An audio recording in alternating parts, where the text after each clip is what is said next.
Good evening, guys. Thanks for tuning in. I'm your host, Kaceerallen. We've got a great show for you tonight. Our featured story is going to be about the fall of the Assad regime. Just this weekend, the Syrian rebels, after a 2-week offensive, have effectively toppled the government of President Bashar al-Assad. Damascus, the capital, fell yesterday with little resistance from Assad's forces. They melted away as the rebels advanced. Assad himself has reportedly fled to Moscow, Russia, granted asylum by the Kremlin, making the end of more than a 50-year regime of the Assad family. The rebel group leading this charge, Hayat Tahrir al-Sham, also known as HTS, previously associated with al-Qaeda, has announced plans to govern, raising questions about the future governance, stability, and the implications for minorities in Syria. This is a seismic shift in Middle Eastern politics, to say the least. To understand this moment, we need to look back. Syria, once part of the Ottoman Empire, gained independence in 1946. The Assad family took control in 1970 when Hafez al-Assad, Bashar's brother, seized power in a coup. His rule was deemed by many, including the United States, as a tight grip on power and a suppression to the society.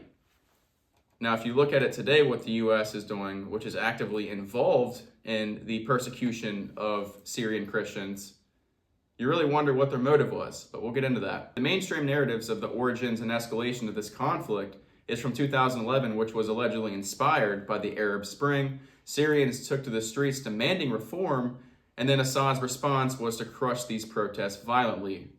This is what they claim led to the civil war, but here's where it gets interesting because the U.S. has a lot of involvement here. So when you talk about the U.S. involvement, particularly the CIA in 2013 under President Obama, the U.S. intensified in covert operations in Syria, the CIA program known as Operation Timber Sycamore. This aimed to train and equip Syrian rebels to counterbalance Assad's forces. Reports from sources like Washington Post and various geopolitical analysts suggest the CIA spent around $1 billion annually training approximately 10,000 fighters each year, primarily in Jordan and Turkey. The mission was to support moderate rebels, but reality on the ground was much more complex. I explained this on X just yesterday and we're up to 30,000 views.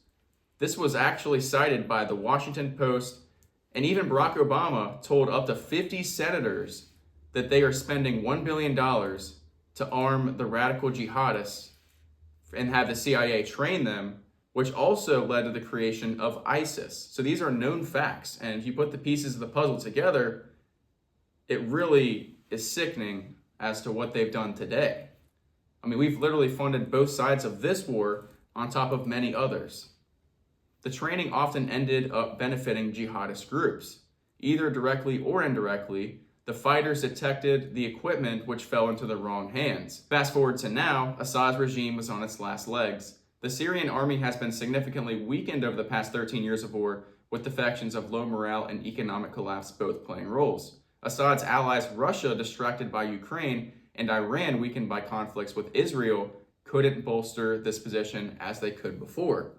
The rebels, particularly HTS, capitalized on this, launching a coordinated offensive that overwhelmed Assad's defenses. With Assad being officially overthrown, Syria faces an uncertain future.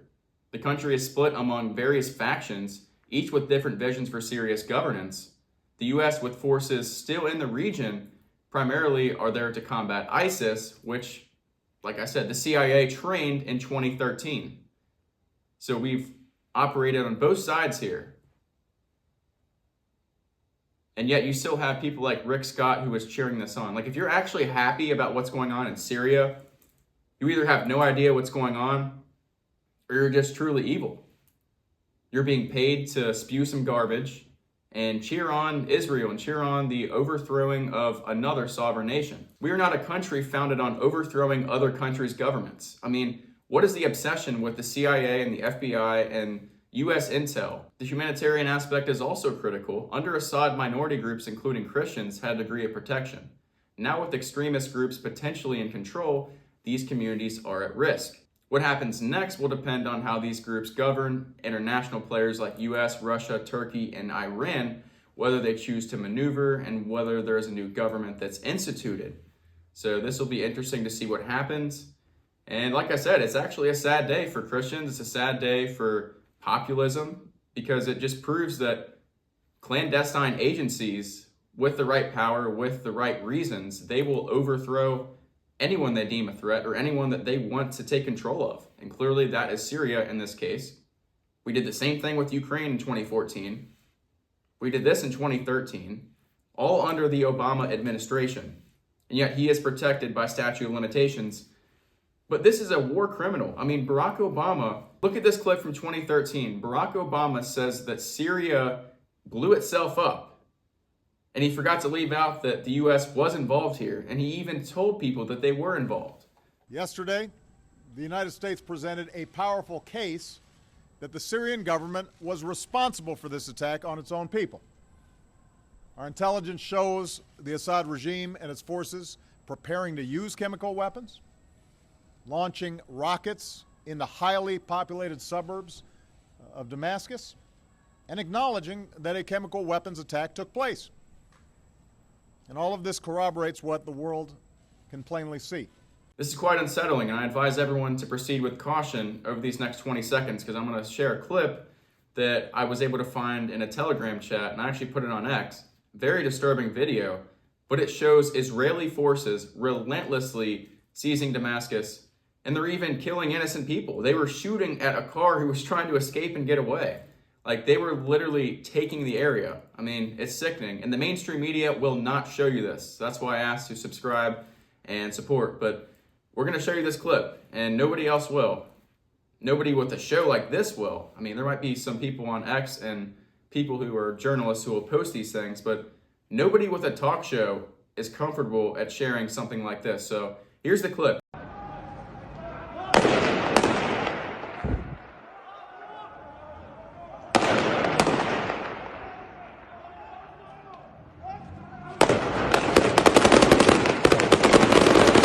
I don't like making this a black pill show. I don't like talking about things that are always negative and bad, but these things need to be noted, they need to be seen, and they need to be talked about. I feel obligated to be talking about and showing you guys clips like that because nobody else will. Mainstream media surely won't, left or right, and even you have people that are supposedly independent journalists, and they're not even talking about this. They refuse to.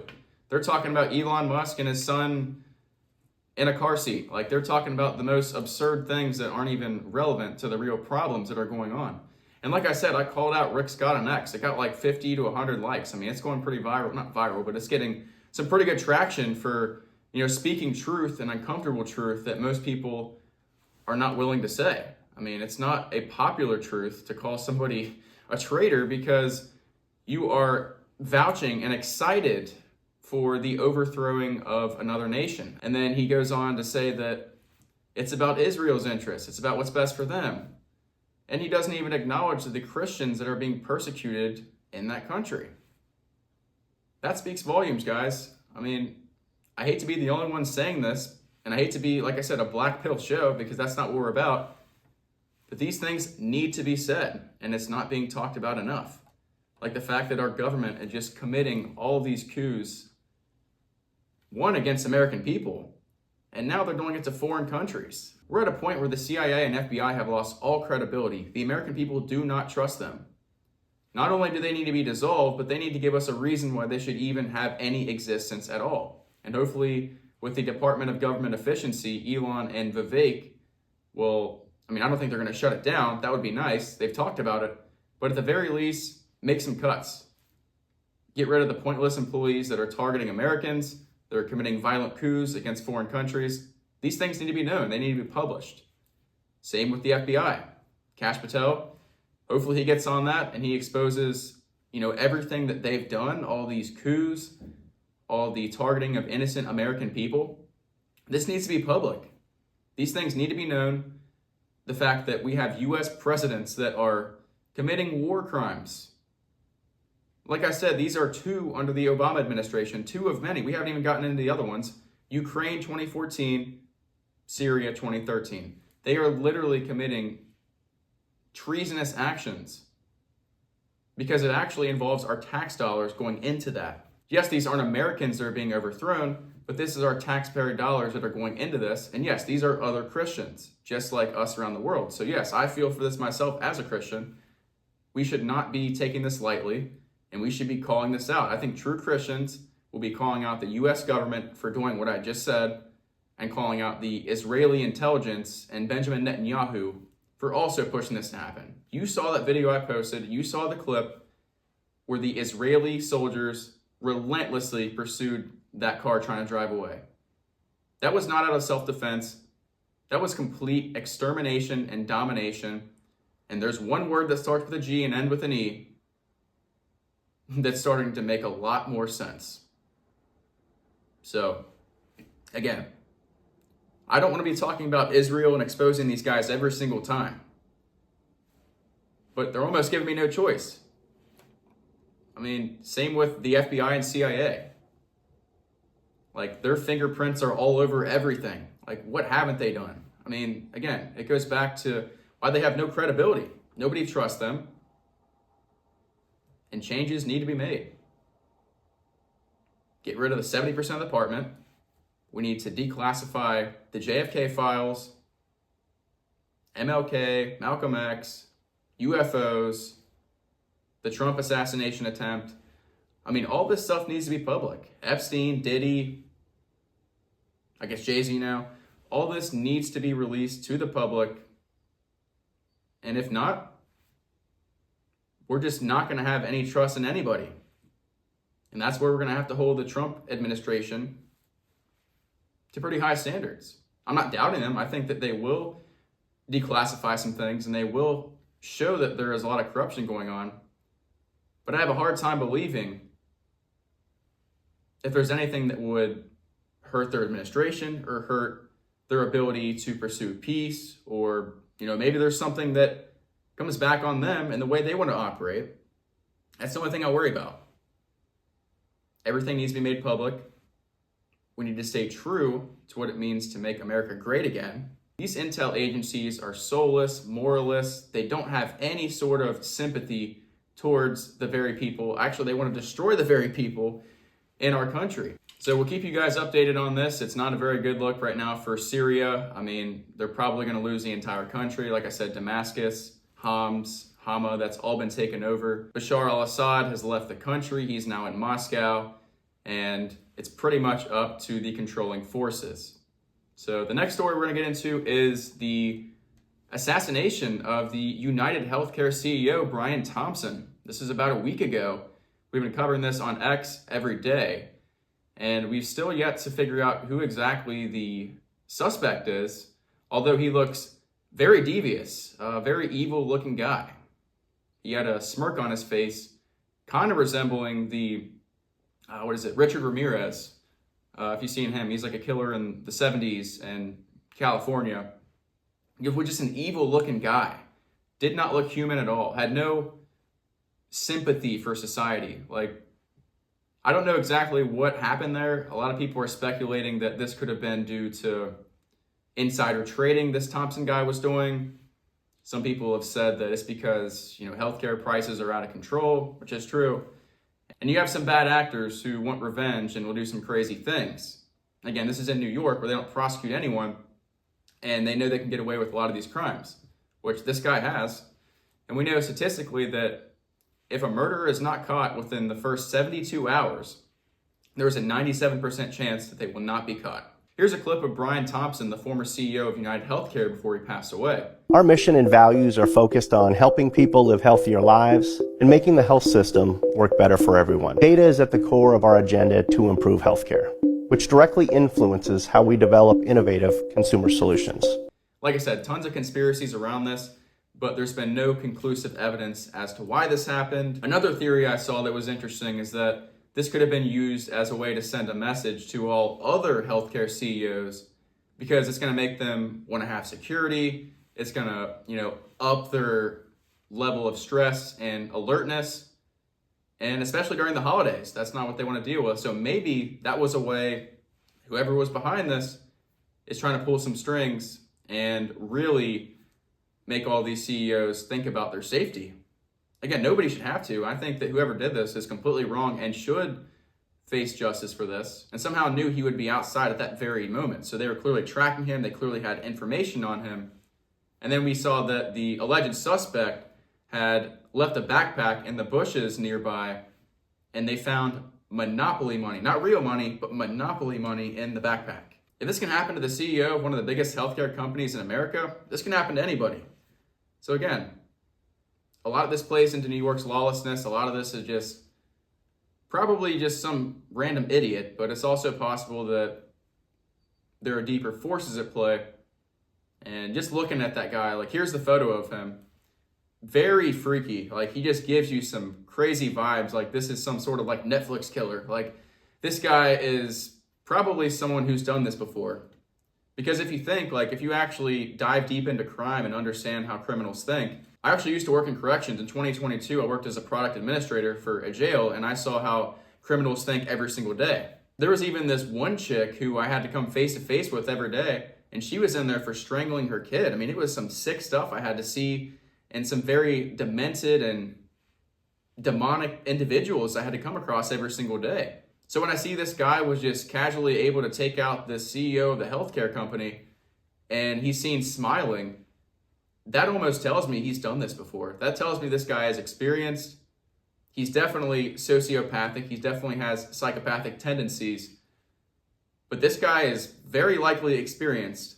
The fact that he was even able to do this successfully, I mean, I'm telling you, I have a big feeling that this guy is an experienced killer, and he's probably done this before. The real question is he an independent actor? Is he working for somebody else? Is this something even bigger than what the media has been making it? We don't know. So it's really interesting. It's a big conspiracy. I like diving into these types of criminal type of investigations. That's my forte. So we'll give you guys more updates on that one, but that's about all with that. There is one more story I want to talk about. Nick Fuentes, the right-wing streamer, was arrested and charged and given a mugshot for allegedly assaulting a woman he pepper sprayed, who doxed his address and showed up at his front door. All I gotta say to that woman is, you're lucky all you had was pepper spray, because you do not do that in America. I mean, he's in Chicago, for instance, so you gotta figure they're liberal. They do not really care about protecting those with the Second Amendment. They're crazy liberal with guns. So they decided, after he pepper sprayed this woman who doxed his address because he posted on election night, "Your body, my choice." And it's a joke. Who cares? It's a funny tweet. Got 100 million views, and he's been getting death threats. He's been getting all these crazy things happening to him. And I actually feel bad for the guy. I mean, I don't agree with him on everything. I actually think he's one of the better independent voices of my generation, and he's been ostracized more than anybody. But the fact that this happens to someone just like me, speaking freely, just a regular dude, this can happen to anybody. And this is completely politically motivated. Just imagine if you're just at your house, you're just living life, and someone doxes your location, and all these people just show up making all these threats. And then someone actually tries to get through your front door, and all they get is pepper spray, and you're the one that gets arrested, you're the one that gets charged. That's completely backwards. And hopefully nothing happens. He might actually get convicted, but he did get charged. And it's just crazy because it sets the precedent that you cannot protect yourself in America. And if you try to protect yourself, they will come after you. They'll hold you completely liable. It doesn't matter who started it. So again, that's not a good sign. It's a terrible incentive. Very similar to the Daniel Penny thing. The guy that choked the man out in the subway who was harming people, and he ended up killing him. And he actually was let off the other day. But at the time, the cops charged him. They were literally trying to get him for murder. But he was a good Samaritan trying to do the right thing. And that's just what you see. You try to protect yourself, you try to defend yourself, especially in states that are liberal like Illinois and New York and California. They're not going to have it.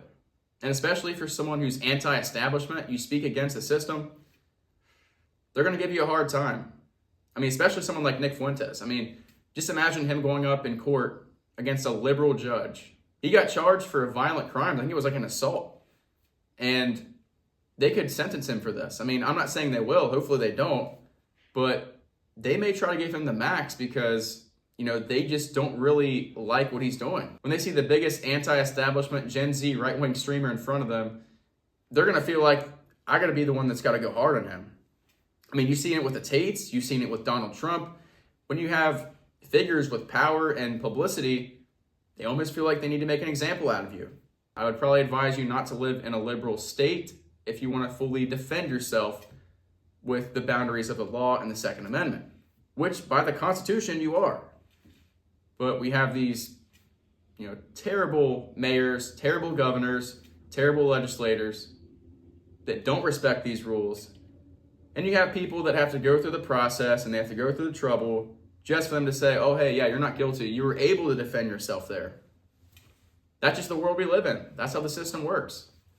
It's the matrix. Those of you that are watching on Rumble right now, if you have any questions or recommendations, feel free to comment in the super chat. Send any donation if you want to. There's a money sign there if you want to support the cause. And like I said, ask any questions. I will answer questions on the show. Gives us some more content and topics to talk about. It's free game. Not many guys are willing to go live and talk about these things. A lot of people are pressured to do this and feel like, they could be asked a tough question on spot, and that's okay. I'm all game and I'm ready. So if you want to ask any questions, feel free the rest of the show. We're probably going to end things very shortly, but if you guys have any questions, type it up in the super chat. We're going to get super chats going the whole episode next time, so we'll have it on the side of the screen. So for you guys to comment, give donations, suggestions, whatever that may be, because we want to be the most free speech show out there. We want to beat the establishment by not using advertising, but having committed supporters who want truthful information day in and day out. Again, I appreciate it, guys. We're going to end this a little bit early. And like I said, next time we're going to do full-time super chats. I appreciate it. Have a good night.